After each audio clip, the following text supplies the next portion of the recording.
Good afternoon. Thank you for joining us for this afternoon tea session with Amina Jama and Roger Robinson.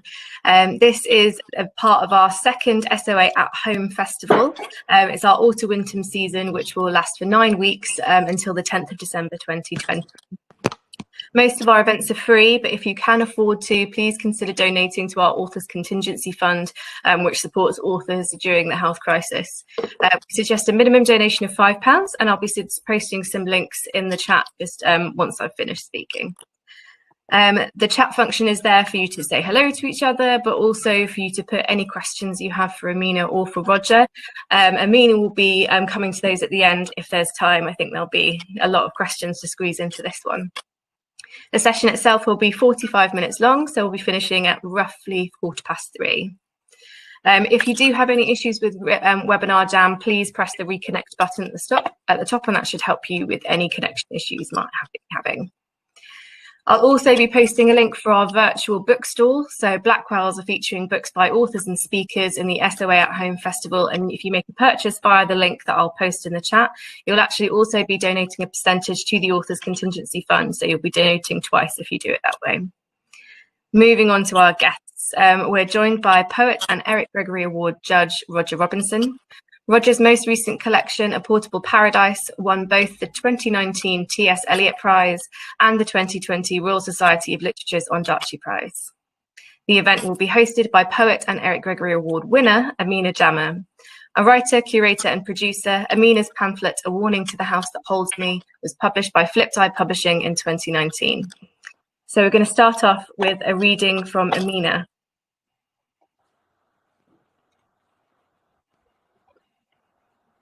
Oh, I don't actually think that we can hear you, Amina. Have you got your headphones with you, maybe? Sorry, everyone, we always have some technical difficulties, I think, with these. Oh, no, still not good.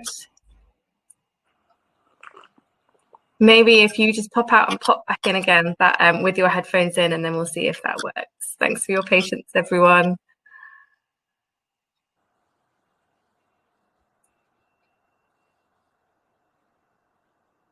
Roger, are you still with us? Yeah. Yeah, I'm here. excellent. Yeah.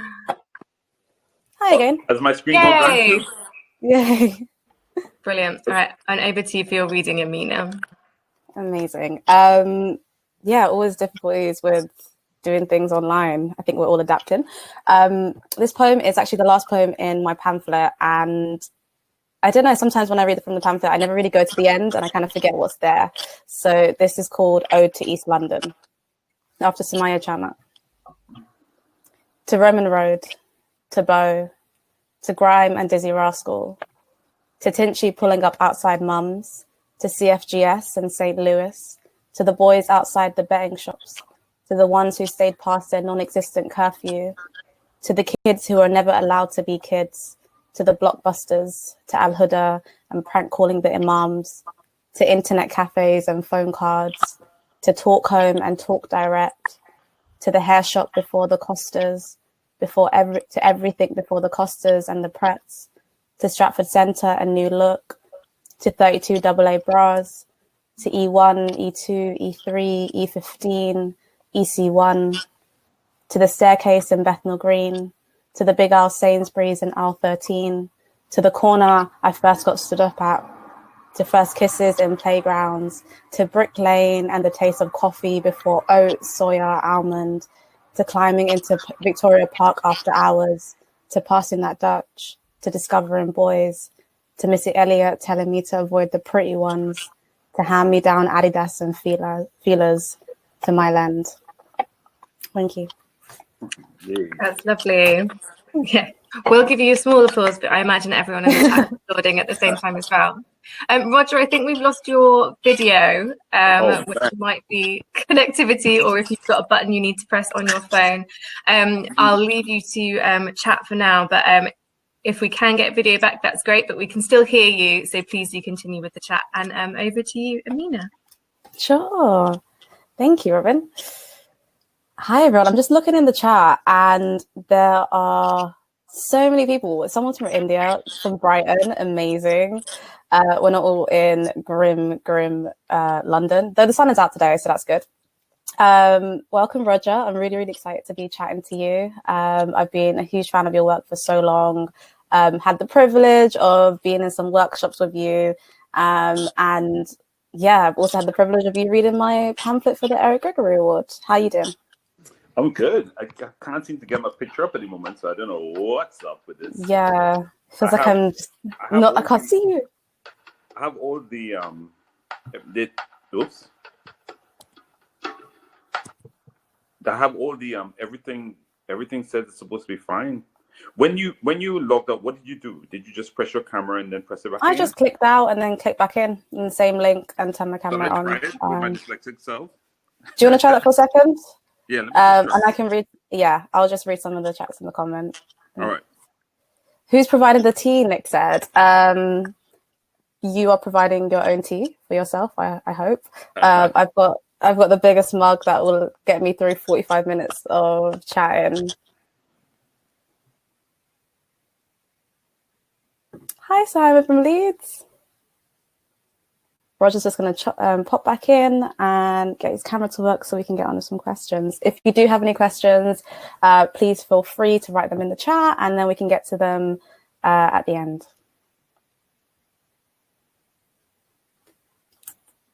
Hi from Glasgow. Best afternoon tea ever. It hasn't even started yet.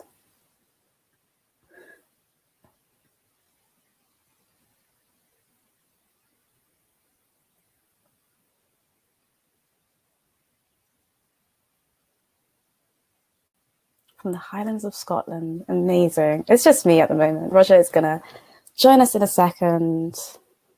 Sunny Midlands. Oh, I think that's a great thing about doing online events is that you can tap into an audience that can't make it down physically to an event. So that's a beautiful thing. There's 50 people in here just staring at my face right now. Roger has joined the room. Robyn has joined the room. Hi, Robyn. Roger, I thought it might be a nice idea if I put back in and ask you some questions, Amina. Sure. I know as exciting as Roger, but I did have something to speak to you about with the Eric Gregorys. Obviously, you received your win for the Eric Gregory while we were in lockdown. So I wondered if you could talk a bit about what that was like. If that was it was really surreal. It was really surreal. I don't think I got the opportunity to really celebrate myself for a while, but I was super happy to share it with my family and friends and have them give me the props they think I deserved, which was really lovely. I just wasn't expecting it because there was also a huge gap between applying and getting it. So yeah, when Roger was doing all the reading. So good to see you, Roger. Hi, Roger. Oh no. Roger, can you hear us and we can still hear you? Oh, I thought we could, but potentially not. If we can hear Roger and he can hear us, and we can carry on like that. Yeah. I'm happy everyone's seen my new haircut anyway, so that's yeah, Amina and I are both twinning with our new hair. We are, Robyn. Hi, Roger. Yeah, no, the process for the awards is quite a long one, so I think it must have been quite surreal to suddenly get the email from me. And I think my email went into your junk box at first. That also happened. So I think you must have emailed me in March, maybe, and then I didn't. You emailed me again in May, and I was like, "Did you see this?" And I was like, "No, I never. It was in my junk mail, and it got deleted after a week." Money. Please accept this award. Take it. And I was like, I'm not looking. I think we might have heard an exasperated sigh from Roger there. Does that mean that we can hear? Can we hear you, Roger? Ah, there you are. That looks. Can you hear us, Roger? Okay. I'm not sure I can hear you. Oh, we can hear you.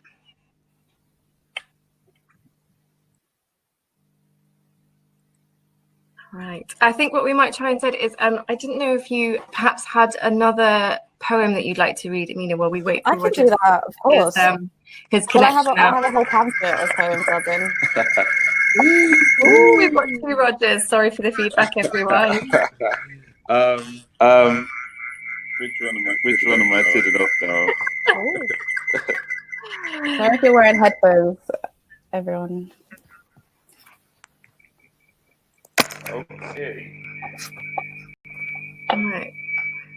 Well, I'm going to try. Amina, if you just click on the little star that should be in the top left-hand corner of my image, I can then eject one of Rogers so we don't have the double. Apologies for the feedback, everyone. I think I did that. Sorry, Robyn. So you should be administrator. Yeah, that's great. There we go. So it's just 1 Roger now. So hopefully we won't get any feedback. And if you wanted to just read us another poem, I can do a quick poem. That would be lovely. Yeah, of course I could do a good poem. This poem is called Human Interactions. She hasn't been home for 20 years, hasn't crossed borders or rivers, draws lines between fiction and reality. Airport arrivals grant her more anxiety than departures do. Sometimes to leave is to stay afloat, is to keep your head above water and to never return. Rivers cross themselves over and over.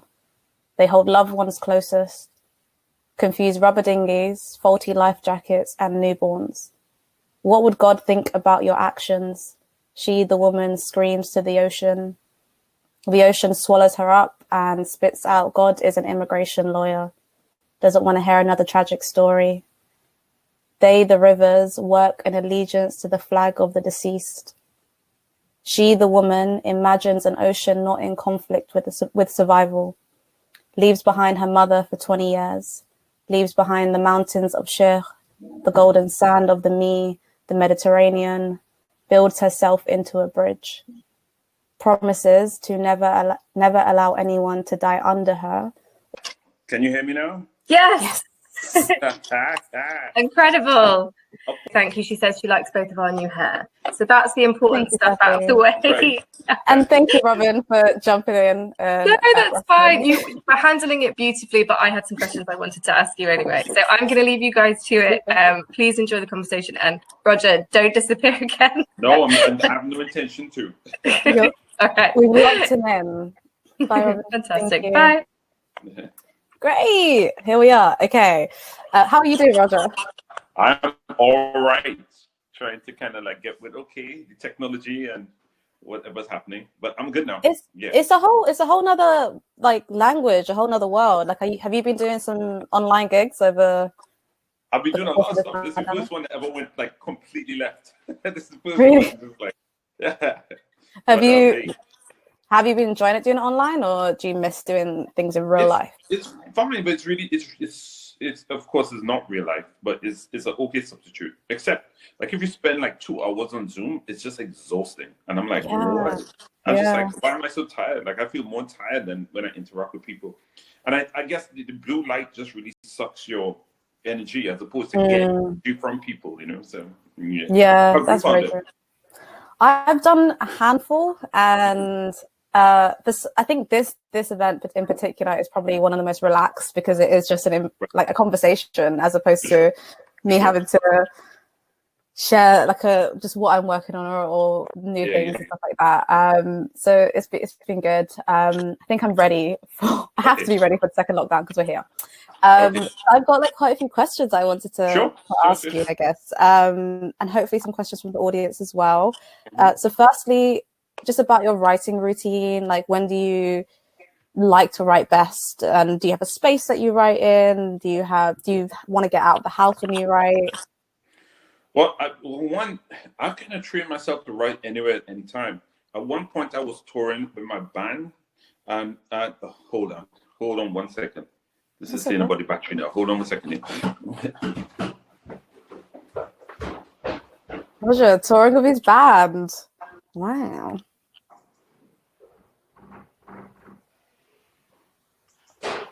Can't say that I've toured with a band. Yet.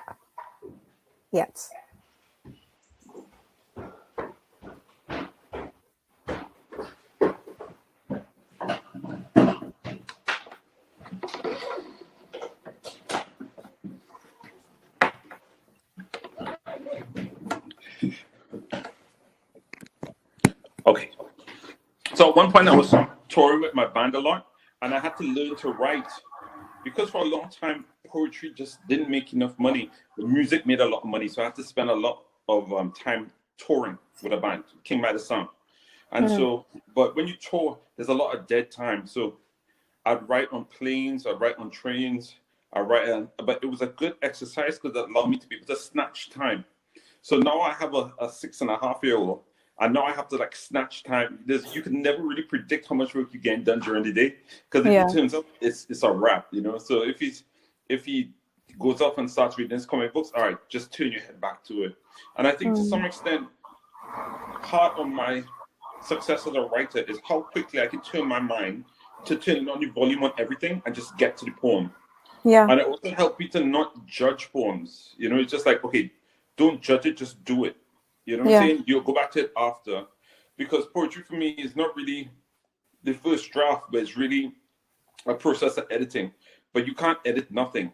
So you have to get something down on the page. So I'm pretty good now at getting something down on the page pretty quickly. And then, you know, chipping into it, you know, and getting it done. So I could write anywhere at any time. Anytime I have space. So it's really space and time.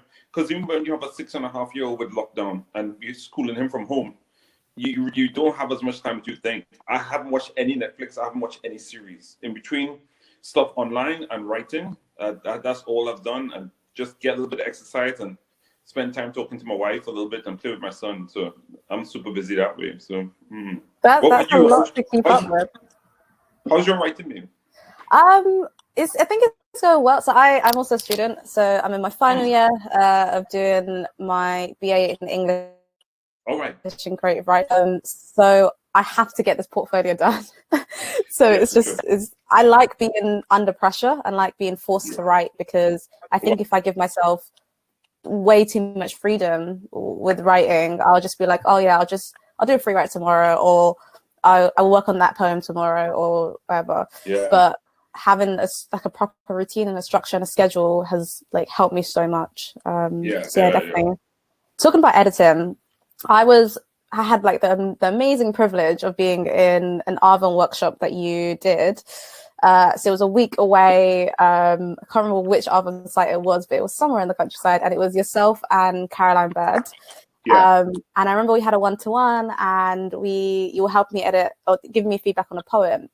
And one of the editing tips you gave me was to it's really, really simple, but just reduce the amount of words. Like just, if a word doesn't necessarily need to be on the page, why is it on the page? So there was a line that I had which said, my love for women is a direct reflection of my fear of men.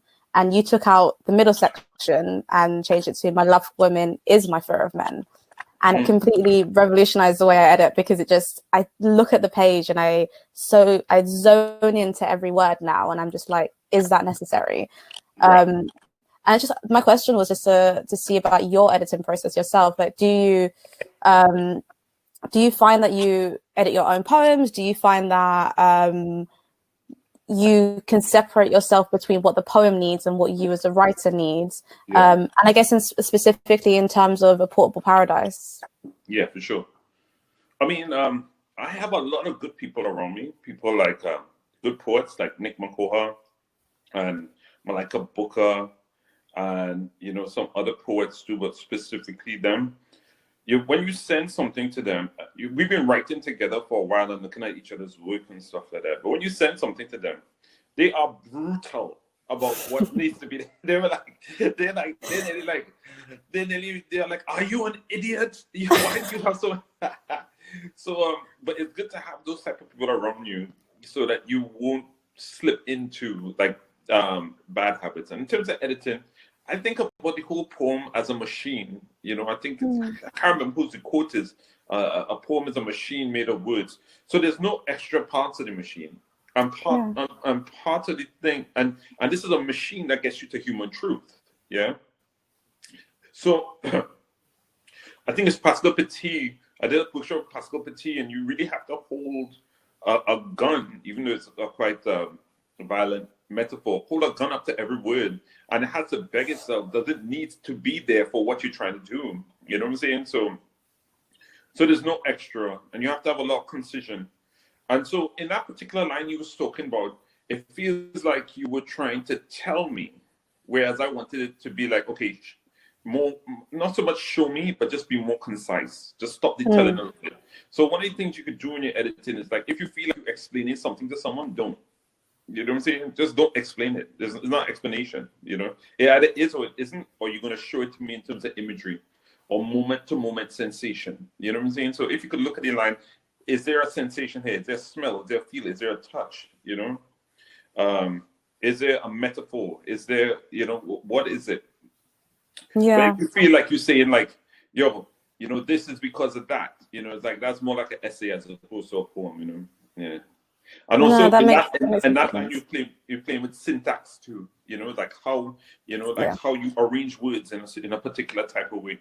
Because, you know, particularly in A Portable Paradise, I paid a lot of attention to syntax, especially a poet called Sean McCrae and Carl Phillips. So I was reading a lot of their stuff, and just by using syntax, they made the simplest things sound poetic.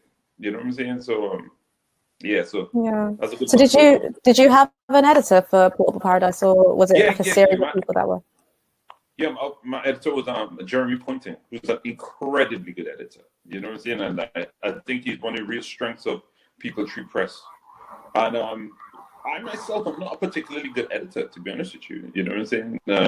But I think Jeremy is a real known editor who worked with a lot of Caribbean people, and he's worked with one of my mentors, Kwame Dawes, and so I really trust him implicitly. When I leave something with him, there's no arguments over books or changes. It's just like, okay, it is what it is, you know. So it's good to have somebody like that, and hopefully, I know he might be retiring soon, so I wanted to edit my next book before he retires. Lock him in before he does. I tend to go with editors in presses because I wouldn't want to be on a bigger press if I didn't like the editor. Because that could really change the tone and the feel of the book. And the editor has to understand what you're trying to do as opposed to impose what they want. You know what I'm saying? And Jeremy is that type of editor who understands what you're trying to do as opposed to saying, I think you should do it like this. You know? So when looking, I guess, to publish with People Press, did you compare it to other experiences that you'd had with different publishers, or were you looking specifically for the editor as well? Because you said that he worked with that publishing house. Well, I got to work with People Tree Press because of Kwame, and I have also been on Flip Tie Press, which is Nee Parks, and he's another really good editor. So I'll always it's part opportunity, part editor. You know what I'm saying? It's like I've had the opportunity to work with a couple of bigger presses, but I just didn't like the editor, and I will always choose the editor over how big the press is, because at the end of the day, the book is going to last forever. Whereas, you know, the publishers will, you know, do what they want. You're not going to do well if you have a badly edited book on a big press anyway. So, but like me, I've been around for a long time, so you know, I'm not trying to tell anybody not to go to a big press. So make sure you like the editor at the press. You know, yeah. Okay, just because you said that you've been performing or been around for a long time, do you remember your first performance? First performance? Yeah. Whew.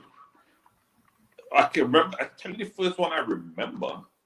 Okay, the earliest you remember, Yeah, I used to perform when I was in secondary school. So when I was in secondary school, I used to write plays and stuff. So I had performance and writing and everything like that. But then I came here to study, and there was an open mic, I think it was in Brixton.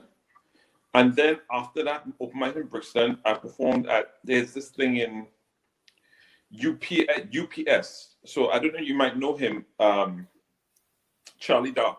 He runs this thing called Run Them Crew. So Charlie Dark's a poet. And so he was the first person to bring me out and make me do shows and stuff like that. So he saw me somewhere and said, you should come here. And then his shows were like, had 150 people in them, you know what I'm saying? And the Roots would come through, and it was like a real super trendy affair. It was in ID magazine, and it was on MTV, and like there was a time when poetry was like a big thing then, and then it went up and down and up and down. So So the first one I remember was the one before Charlie's, but after Charlie's, I remember all of those because then you were part of something. You were part of a spoken word community, and so you're talking about 1993, yeah. 19. I don't think you're as old. Were you born by 1993? No, I'm 97. Yeah, it's like this is 1993. That's a long time. It's a long time. But it didn't feel like a long time. And since 1993, I think I remember signing on because I didn't intend to work. I just wanted to do poetry. I signed on, and for a year I just studied poetry in my house, just chilling, reading poetry, citing poetry, and then after that year, I think I had another year, I think for 2 years. And then I said, okay, this is what I'm going to do. After those 2 years of like proper study, like really studying things, and like on the internet, you could find anything. In 1993, it wasn't like that. I mean, they had internet, but you just didn't have, it wasn't easy to find information. It was dial up and it took an age. And so I used to go to like places like the poetry library and just find like obscure things. I made up my own masters in poetry. But after that, I made a big jump in poetry after those 2 years. And people kind of noticed me. So people like Benita Evaristo noticed me. She used to run something called Spread Word and invite me to workshops and stuff. So I've always had encouragement. So everything I've done, I've always had a little bit of encouragement, which was super lucky. So I never had, I only recently won big prizes.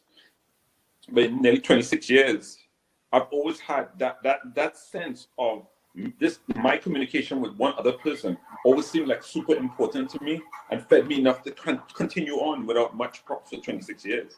And so I really decided to spend time with it and just like, okay, this is what I'm doing, Yeah. No, that sounds great. About prizes as well. So obviously you were the judge for the Eric Gregory and for the new submissions that are coming through now as well. Right. And you were a judge for the Forward Prize. Do you actually enjoy judging prizes and reading that, like, many collections? I absolutely hate it. It's like the worst thing in the entire world. It's just like, I really, really and truly hate it. But I think it's important because if you don't have somebody diverse, judging, sometimes Black lives might be invisible to other people who are not from a particular culture. And so I have to do it in order to like just to show people that, look, these diverse voices, I'm not just talking about Black diversity, I'm talking about gay diversity, I'm talking about disabled diversity. Like I think I see that not necessarily more than other people, but I particularly look out for that. So being able to not to say to push something because it's diverse, it's good, but just to bring it up on the table and say, everybody, don't miss this, don't make this invisible. And so I have so people like Obsidian Foundation before me, who's a mentor of mine, says like every time they ask you to judge, you have to judge, or else, lots of Black lives, gay lives, and everything might become invisible. So it's part of my remit as an artist. So having said that, I'm judging the Folio Prize, and that's the last. I've done my time. Somebody else needs to take over now. You've heard it here. Yeah, don't ask Roger to judge any more prizes. I paid my time. I'm reading 80 novels at the moment. Do I want to read 80 novels right now? No, I don't want to read 80 novels. You know what I'm saying? But having said that, the Folio Prize is the books are very high standard. So it's interesting. Yeah. But being on the other side. But again, in Folio Prize, I had to call some books in. I said because the diversity isn't high enough for me. So I said, okay, so I can call some books in. So I'm calling in the books that I think have been missed that are as good as these books, And if I wasn't there, they're not going to get called in. Yeah. That's amazing that you had the power to do that, or just like. No, that's a part of the structure. Confident. Yeah, that's amazing. That is part of the structure. Then it's part of the structure. The judges can do that, but like I'm taking the advantage that the judges can do that, and or there's some great books that could be missed, and even books coming out now, even new books coming out in this year, I know about them coming out, whereas other judges just might not know because they're not looped into that particular community. And for you being on the other side of that sort of table, and having your work judged, how did that feel? Well, I tell you what. Sorry, specifically for the T.S. Eliot Prize, of course. Yeah, I tell you what, being on the other side makes you realize that all my life I've been carrying the ideas like, ooh, I might not be that good. Ooh, my friends are not good. Actually, my friends are brilliant. All my community is absolutely brilliant. It's a complete fraud, and it's a lie that they tell you that these people are so good. They're not that good. Nobody's that good. You know what I'm saying? And the diverse communities who write are absolutely brilliant, but they've been overlooked because of all the isms and schisms in the world. And so what it taught me, just like, man, I've been fed a con. You know what I'm saying? It's just like, because I'm surveying the national ecology of writing. And I hate to tell you, it's like, don't think that anybody's better than you. You know what I'm saying? It's like, just don't think that. It's a con. They're trying to make you believe, you know, that perhaps academic work or work by different communities is better than yours. No, it's not. Especially you, Amina. Yeah. I think that for me is complete imposter syndrome, because I wasn't. I think I applied for the Eric Gregory probably on the day that it was the deadline, the day of the deadline was when I submitted, and I really was not going to, because I was like, there's absolutely no point. The pamphlet hadn't been even published at that point, so I was still editing it, and I was like, it's just ridiculous. Like there's really no point. And then the email went into my junk mail a few months later. So but I completely understand that. Here's the thing. If you have no role models in literature, and Black British people or second generation Black people aren't published, you're gonna think it's no point. Yeah, that's the con. You know, we haven't been published. We haven't been held up as role models. One of the things about winning the T.S. Eliot is that people could see, that young writers could see a Black man, and I think I'm the blackest man that ever won the T.S. Eliot. You know what I'm saying? It's like a Black man who's just real regular, real straight talking, you know, won a T.S. Eliot Prize. You know what I'm saying? I kind of wish I had that. You know what I'm saying? It's like I had mentors and stuff like that, and even Bernadine winning the Booker Prize. Like, Bernadine is a straight up Black woman, man. You know, it's like, but if you have that all your life, you'll think there's no point. You know? No, 100%. I was actually sorry, go on. No, you go ahead. Good. I was going to say that I was actually in a Boxed In meeting, so Boxed In the poetry night that I co-host. We were having a dinner when it was announced that you won the T.S. Eliot Award, and Yomi Shode ran around Nando's. Like, he was actually running around Nando's screaming, and it was so monumental that, like, how much it meant to people, and it still does. And you're right, it's to have someone like you to win an award like that, like, it's going to mean an incredible, like, amount of, like, a lot for a lot of people for a very long time. Yeah, for sure. No, I'm glad. I'm super glad about that. And I'm super interested in new generations of Black writing, because Black and diverse writing, but Black writing in particular, because if it's not for a couple of cultural agitators, the line of Black literary writing can easily dissolve. You know what I'm saying? It's been passed on to me from Bernadine. I'm passing it on to others. You know what I'm saying? Like, you know, and then hopefully, you know, who I'm talking to, who's listening, will pass it on to others. You know what I'm saying? Yeah. So, because that's important, because we just haven't had that type of support. It's not moaning, we just haven't. Definitely. And then speaking about that, sorry, I was just going to ask about Obsidian Foundation. So your friend and collaborator and an incredible poet, Nick McCullough, has founded Obsidian Foundation, which is focused on supporting and nurturing Black poets and Black writers, and you're one of the facilitators. And, like, what do you see? Where do you see that going? Where do you see Obsidian going? Like, what do you think the impact of that is going to be on the Black community? Well, just think. Have you ever had a completely Black retreat? Have you ever been on a completely Black retreat? You know, it's just like the whole idea of it. It's based on an American version of Cave Canon, but adapted to England. It's going to be so important where you don't have to culturally translate your narrative, stories, or speech in a situation where culturally we you're going to be accepted as who you are. That you don't have to have that double think. Okay, well, how can I say this so everybody could understand it? How can I present what I know that other cultures may not know? And that's extremely important for a writer. So I like a lot of the new young writers coming out. You, Caleb Femi, Rachel Long. But when I was coming out, I only had a few people who would give me permission to just tell my life as it is.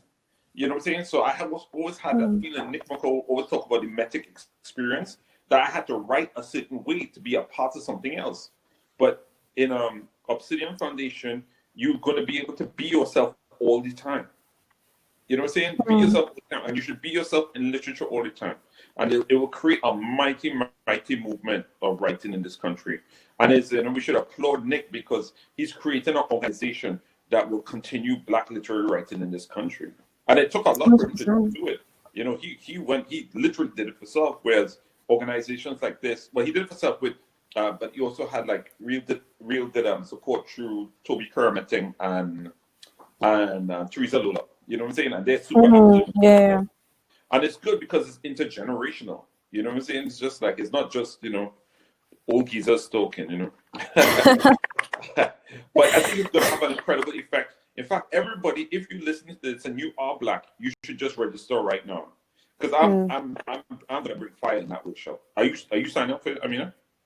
I am actually doing my application. Yes, for the Black writers listening, the deadline for the application, if I am correct, is the 16th or around that date. So you've got about 10 days to apply, get in. Can you let me know when did Malaika's Kitchen start? What started that? Well, what's happening? Similar impetus for Obsidian. What happened is that Malaika and I had the privilege of having workshops that other Black writers didn't have. And because we had that privilege, we was like, okay, how can we share this?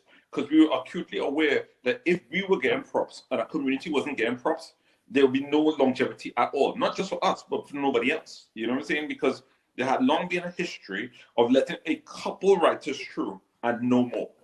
Yeah. And so we was like, look, if we build a mighty community, it will help everyone. So we was like, how could we spread the information? And I think me and Malaika went to a festival, because we had started getting booked in festivals. And coming out on the train, we talked about how could we do something based on June Jordan's Poetry for the People. Check out that book if you got a choice, June Jordan's Poetry for the People. And so we took that, and there was another organization called the Stoop in New York. And so we kind of amalgamated some of those things. And then Peter kind of helped us evolve the organization. But the fact that this has been going for 20-something years is insane to me. Because I stopped doing a lot with it after a while. But the fact that it continued on, because nobody was getting paid by it, it's a voluntary thing, And lots of big writers would stop in and do different things, for free, because it was voluntary. Everybody just really loved writing, and they love diverse communities, and that's what it's about. It's changed a bit now, you know what I'm saying? But yeah, for me, that space was Octavia, Women of Color Poetry Collective, which is led by Rachel Long. That really just changed everything for me. Being in the space with women that I didn't have to explain myself to or explain my poetry to, and it went beyond poetry as well. It went to, I'm not going to say that it was like therapy, but it was very therapeutic being in that space. Roger, I think your sound is cut out, or is it just me? Can you hear me? I can't hear you, Roger, at the moment. Maybe try and...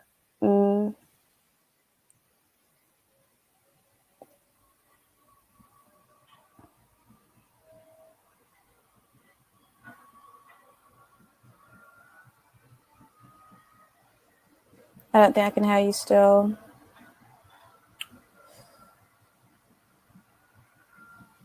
Anyone else?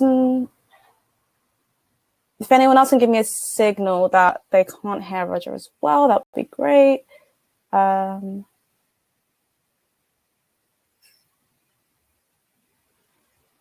Oh, we were so close to the end as well.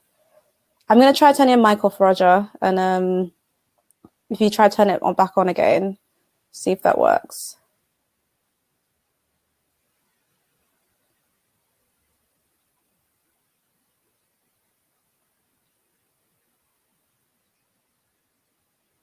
Yeah, Roger, you might have to log out and log back in quickly on the same link, if that's okay, because, yeah, other people in the chat say that they can't hear you as well.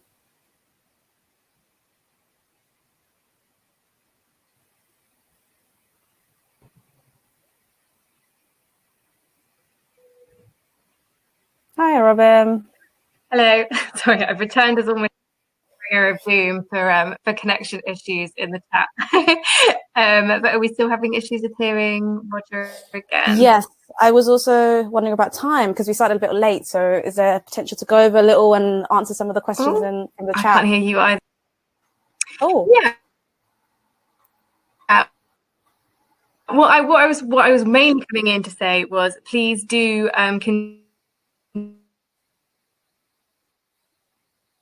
could continue your discussion a little bit longer past the fantastic. I think there were some questions in the chat that were for you. Well, from Ali saying, can you talk a bit more about your work as a newly published poet and how you reached this point? Yeah, I can do that. Great. Thank you for that question, Ali. Hello. Roger, yes, Roger, we can hear you. We just can't see you yet. All right. Perfect. Amazing. To Amina, if you have, oh, sorry. If you have it long. Sorry, Robyn, you're cutting out. I don't think I can hear you. Yeah. Just. Yeah, Robyn, I think you're cutting out. But you're cutting out, Robyn. But I'm just going to jump back in. Oh, is it me now? Oh, brilliant. Yeah. We'll get to the question. Yeah, Amina, if you want to carry on. Thank you so much for your help, Robyn. Amazing. Sweet. Welcome back, Roger. All right, cool. Yeah, we're going to go over a little longer because we did start a little late. Sure. The last question that I had from myself, and then we're going to go into the chat because there's been loads of really beautiful questions in the chat from people listening in, was about the Think Like an Artist series that you do on your Instagram. When did that start, and what is the hope for that as well? Because I get so much inspiration from just scrolling on your feed and like just having little reminders to be like, okay, I need to check myself right now. You know what? Just like that started, can you believe? Everything I'm talking about like years ago. So that started in 2011. Wow. Yeah. Where I just woke up and I said, I think I read somewhere, if you're learning stuff, post it. And so KRS-One said to ask yourself hard questions every day about your artistic practice. And I was like, all right, what's it? So I had to wake up every morning and say, okay, what's a hard question I want to ask myself? That's why the tone of them are so like, you know what I'm saying? It's kind of like aphorisms, you know? And so it's in 2011, I just started posting them. And I think Yomi says, I need a book of these. I was like, okay, interesting. You should. And I wasn't interested in writing another book, but I kept on doing it because by about 2013, people was like, yo, I want more of these. I was like, wow, people are missing this. Because originally they were posted for myself. And to some extent, they're still posted for myself. But it's going to be a book soon.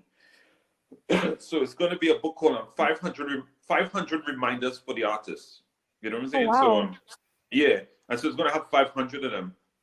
Yeah. That reminds me of, is it Rilke's Letter to the Poets? Who's this?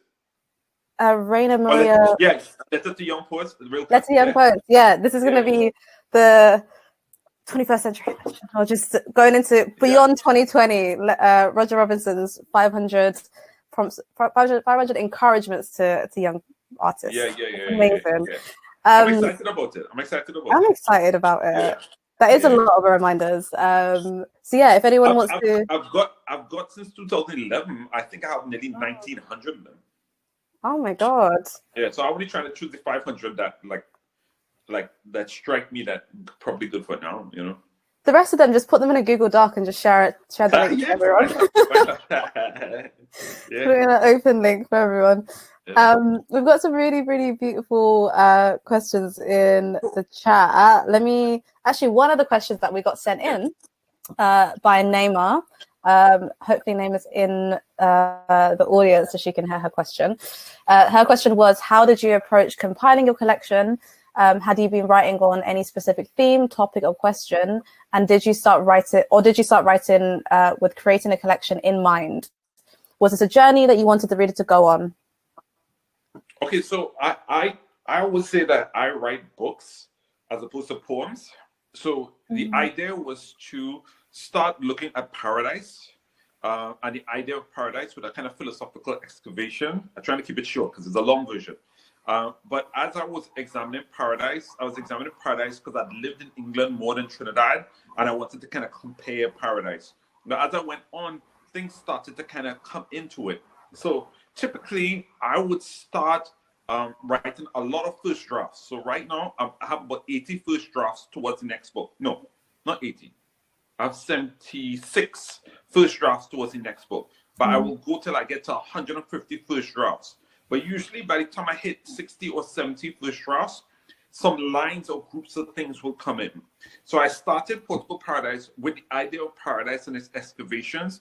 As time went on, paradise began to mean different things. So paradise, the politics that was happening, the whole idea of Grenfell, whether these people came here for paradise and got hell, the whole idea of Windrush, people being sent back to where they so-called come from, whether they thought it was going back to paradise or whether that was hell for them. And then my son being born, and he had a really convoluted birth story. And so paradise standing for some elements of hope. So like in between all these things, I began to see a thin red line of devaluation of black bodies. And so that devaluation of black bodies became the line that held through all the different sections of the book. So really what you need to look for as you write a lot of first drafts is a thin red line that holds everything together. Not necessarily a narrative story, but a kind of subtext thing that can hold the entire collection together. Does that make sense? Yeah, that's really beautiful. And it's really beautiful to know as well that thin line is very thin, and it doesn't have to be like a major theme of like grief or love or whatever. Like it could just be like you said, like that idea of paradise being portable. That is yeah. So I was like, you should check out Tracy K. Smith's book on I keep on forgetting the name of this book now. Tracy K. Smith's big book that she won the Pulitzer for. She does it really well too, and to some extent I learned a lot from how she held things together. And it was about her dad's love of space, her pop culture references to space and stuff like that. And so she does it in a particularly good way too. A lot of other writers do it, but that's an easy one that you can see like, wow, look how these kind of like nearly disparate elements are held together by a thin red line of kind of like the universe, you know? Yeah. Nick just said, talk about the turtles. Yeah. Tell Nick to go back to where he come from. Yeah. No. So because in paradise, it's a good thing you guys are like really close friends. Yeah. No, it's good. It's a good point he's making. So so Nick saw many versions of this book. So in the first drafts, I think about getting it done without judging it. So within paradise, at one point, I was writing about the animals in paradise. So turtles were one of the animals in paradise. So they had a bunch of turtle poems. And they had, so like at one point I was thinking about like a garden of Eden, and in this Eden there were all these animals. So I had a whole bunch of animal poems that never went in the book. Yeah. Wow. And so when he said about turtles is one of the things, because I had a couple of poems about turtles about they having a long memory, but the turtles was really about the long memory of black people. But just a turtle was cutting room floor, you know. So think about like a big film. Yeah, that's really true. Like it's just the editing process of it. Like not all of the poems do go into the book. And sometimes if you're writing a book and not just poems, you have to understand that you're writing a book. Because sometimes you'll be like, but that's my favorite poem. No, it doesn't make a good book. You know what I'm saying? So Yeah. Whereas I think a lot of intermediate writers kind of come at it like, these are my best poems. Yeah. But you were, at one point, you were going to, correct me if I'm wrong, you were going to write a selected poems of Roger Robinson, right? Like Yeah. Actually, this actually started as that. I was gonna do a new and selected, and I wrote 27 new poems for the new and selected. Sent it to the publisher. Memory, man, it was amazing. You did tell me that at one point. I remember that must have been years ago. Yeah. Another question in the chat was, it's from Simon. Simon said, clearly the gaps in opportunity and recognition between straight, white, middle-class poets and others, but how much is the gap between the academic intellectual poetry and others closing? Sorry. So the gap between academic poetry and, I guess, maybe sort of, doesn't necessarily have to be like spoken word, but just sort of like more mainstream up-and-coming poets, emerging poets. How much do you think that gap is closing right now? I don't know. I think it's all kind of mixed into one in a weird way. I think, some of the kind of lack of opportunity for diverse writers is based in a class thing. And there's a class thing about poets who perform. You know what I'm saying? So for a long time, I remember Malaika and I, we knew all our poems. Yeah, because because the stage was the only opportunities we had. But in fact, the internet has made it so that everybody better read well, or else you might not get heard. You know what I'm saying? Because God knows nobody might approach you about it. You know what I'm saying? It's just like, so in order to be seen, you need to be able to read your poems in a certain way. So I think that's closed the gap a little bit. And some people read. I remember Sinead Morrissey the other night. Oh my God, she reads like the best performance poet I've ever seen in my entire life. I was like, how on earth do you read these poems so well? She said, I practice. I was like, wow, she's a T.S. Eliot Prize winner. Very good poet. You should check out Sinead Morrissey. Amazing. Yeah. She can read better than most people I know. Wow. Yeah. Incredible. Another question we have. But I think I have a similar process for both of them. I think I've definitely improved in the music of my poems, because in the beginning, my first book, the music was like for Trinidadian ears. So if I could hear it properly, but somebody who was English couldn't read it like I could read it, because I didn't do the music or the score of the poems for anybody else.